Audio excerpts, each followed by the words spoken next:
আসসালামু আলাইকুম প্রিয় বন্ধুরা।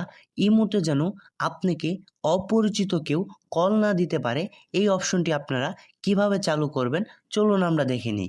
এই অপশনটি চালু করার জন্য সর্বপ্রথম আপনারা ইমো অ্যাপসের ভিতরে চলে যাবেন। ইমো অ্যাপসের ভিতরে যাওয়ার পর আপনারা এই প্রোফাইল আইকনে একটি ক্লিক করে দিবেন। প্রোফাইল আইকনে ক্লিক করে দেওয়ার পর আপনাদের সামনে কিছুটা এই টাইপের ইন্টারফেস আসবে। তারপর আপনার সিকিউরিটি অ্যান্ড প্রাইভেসি এই লেখাটির মধ্যে একটি ক্লিক করে দিবেন। এই লেখাটির মধ্যে ক্লিক করে দেওয়ার পর আপনারা একটু স্ক্রল করে নিচে চলে যাবেন। স্ক্রল করে নিচে চলে যাওয়ার পর এই লেখাটি খুঁজে নেবেন, কল। এই কল লেখাটির মধ্যে একটি ক্লিক করে দিবেন। এই কল লেখাটির মধ্যে ক্লিক করে দেওয়ার পর আপনারা এই মাই কন্ট্যাক্টস এই লেখাটির মধ্যে একটি টিক চিহ্ন দিয়ে দিবেন। এখানে একটি টিক চিহ্ন দিয়ে দেবেন। এখানে যদি টিক চিহ্ন দিয়ে দেন তাহলে আপনাদের পার্সোনাল ইমো মোবাইল নাম্বার যাদের কাছে আছে তারাই শুধু আপনাদেরকে ইমোতে কল দিতে পারবে।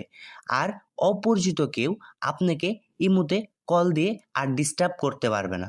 প্রিয় বন্ধুরা, এইরকম ইনফরমেটিভ টেক ভিডিও দেখার জন্য অবশ্যই আমাদের চ্যানেলটিকে সাবস্ক্রাইব করে দিবেন এবং ভিডিওর মধ্যে একটি লাইক করে দিবেন।